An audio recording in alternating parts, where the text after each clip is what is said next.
ભોજવા ગામ રેલવે યાર્ડની સામેનો રસ્તો. આ રસ્તો વિહતમાના મંદિરે જાય અને સામે જો વિહતમાનું મંદિર. રેલવે યાર્ડથી સામેનો રસ્તો, ત્યાંથી થોડાક આગળ આવો એટલે ભોજવા ગામનું આ છે શમશાન. જો મિત્રો, શમશાન પણ ખૂબ સરસ છે એનો ગેટ. અને ત્યાંથી થોડાક જ આમ દૂર જાઓ તો સામે જ વિહતમાનું મંદિર છે. આપણે નજીકથી પણ દર્શન કરશું. થોડોક ટાઈમ 8 તારીખે અંદાજે વિહતમાની ફોટાની પ્રાણ પ્રતિષ્ઠા પણ રાખેલ છે.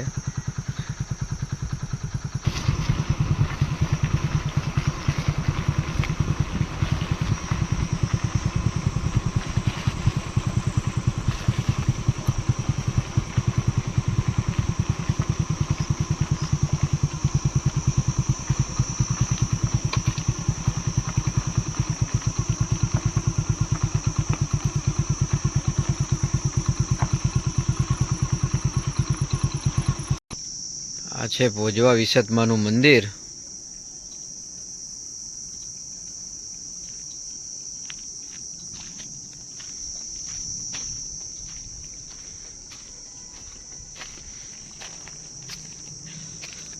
વિશાળ જગ્યા.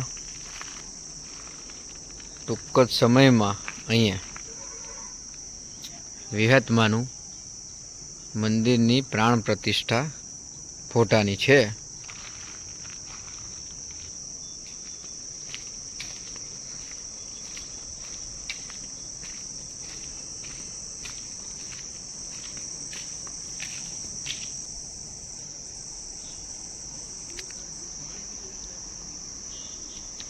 નેવું ટકા કામ વિહતમાના મંદિરનું થઈ ગયું છે.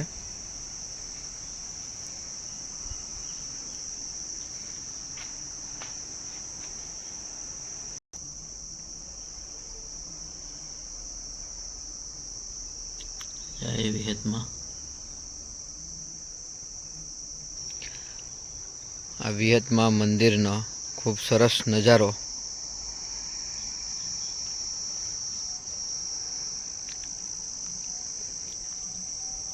બીજી એક મહત્વની વાત,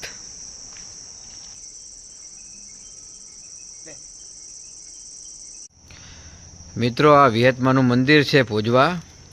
અને ભોજવા ગામમાં જે વિહતમાનું મંદિરનું કામકાજ જે ઘણા ટાઈમથી ચાલુ હતું, એ કામકાજની અંદર આ જયેન્દ્રસિંહ કરીને વ્યક્તિ જે છે એમની ભૂમિકા ખૂબ જ સારી છે.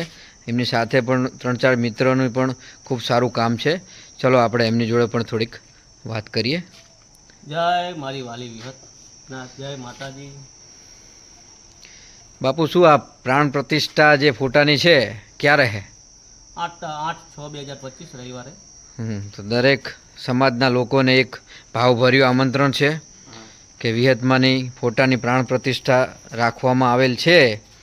જે પ્રમાણે દરેક ભાવિ ભક્તોને ત્યાં આવવા નમ્ર વિનંતી. જય માતાજી. જય મા વિહત. આ વિહતમાનું બહુ જૂનું મંદિર છે. અહીંયા હિન્દુ મુસલમાન બધાય પૂજા કરવા આવે છે અને બધાના માતાજી છે આ. અને આ માતાજી નવું નિર્માણ કરેલું છે. તો તારીખ 8/6/2025ના રોજ વિહતમાની ફોટો પ્રાણ પ્રતિષ્ઠા રાખેલ છે. અને રાત્રે 9:30 કલાકે રમેલ પણ રાખેલ છે. સર્વે ભક્તોને આવવા જાહેર આમંત્રણ છે. જય મા વિહત.